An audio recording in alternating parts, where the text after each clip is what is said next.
your children go to this school, ma'am? No, they don't. They go to a religious school not far away. Well, what is the reason for your presence on the picket line today? I believe the children of the Bedford-Stuyvesant area deserve their own school. They shouldn't have to be bused and used as pawns by politicians.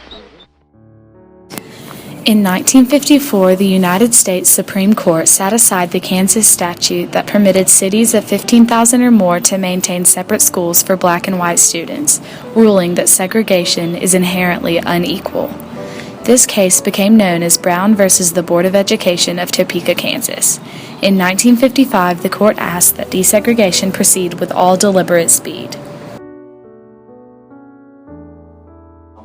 In 1969, schools were a little different than they are today. We didn't have, schools were not integrated per se.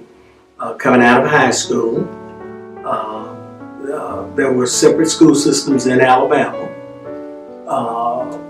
And then most towns had their own little school system that operated two schools. While most states began the process of integration, in some states this led to violence. The most notable instance was the defiance in 1967 of federal orders by the governor of Arkansas, who called out the Arkansas National Guard to prevent integration in Little Rock. President Eisenhower responded by sending federal troops to enforce the court order for integration. Brown versus the Board of Education, they said separate but equal was illegal. And that started in the 50s, and it was into the 60s that this started to be enforced in the South. So in 1968, they came up with a program that was called Freedom of Choice. And that's where school children were allowed to choose which school they wanted to go to. So there are different choices that were made by different people through different areas in the South. As we look at it, a lot has come from then. So therefore, that was the only perspective of education that had been known. In 1958, Virginia closed 9 schools in 4 counties rather than have them integrated.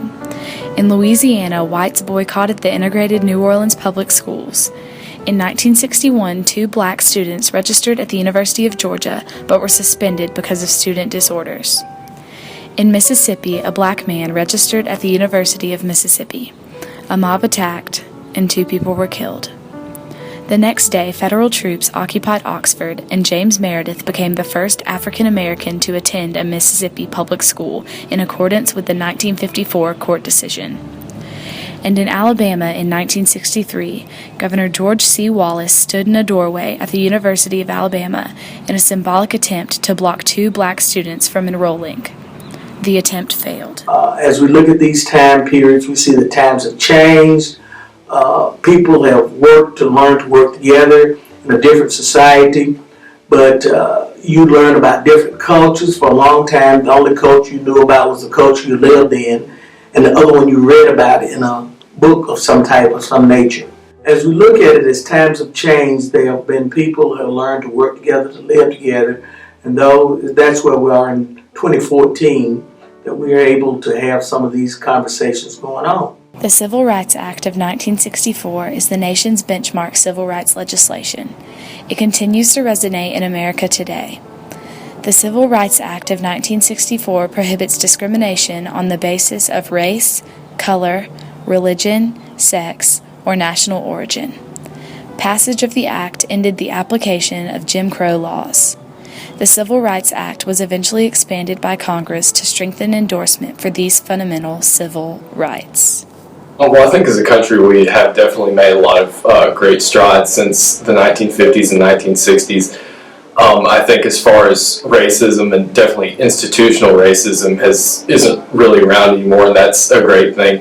So I moved from Italy, and we studied their American history as well, and as well as European history.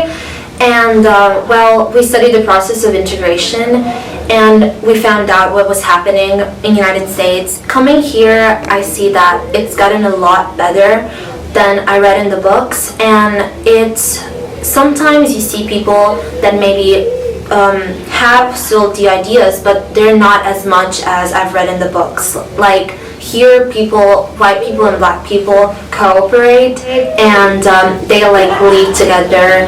Like as if there was no racial difference, and that's really nice to see. In a lot of the textbooks and some of the pictures you see, there's all-white football teams or all-white baseball or basketball teams just because the schools weren't integrated, but obviously now our sports teams in our schools are integrated, and so it's given me an opportunity to meet a lot of awesome black guys and play sports with them, run track with them, and get to know them.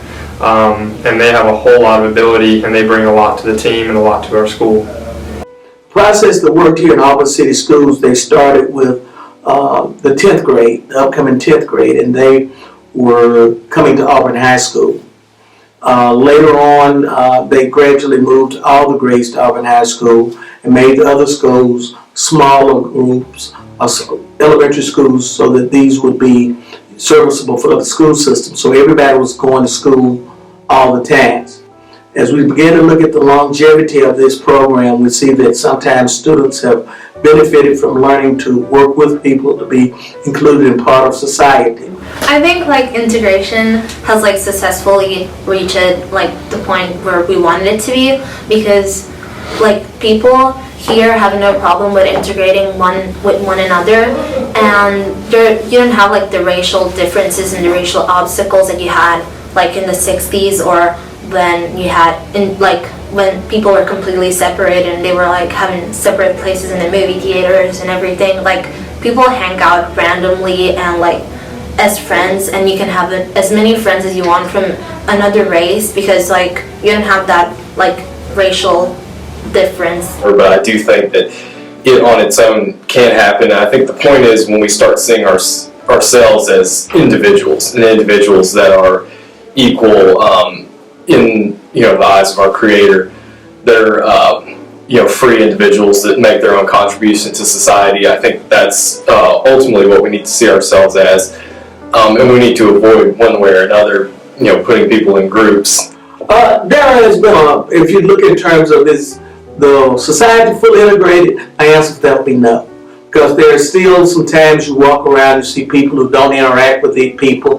We have kids who go to school with each other that don't know their names.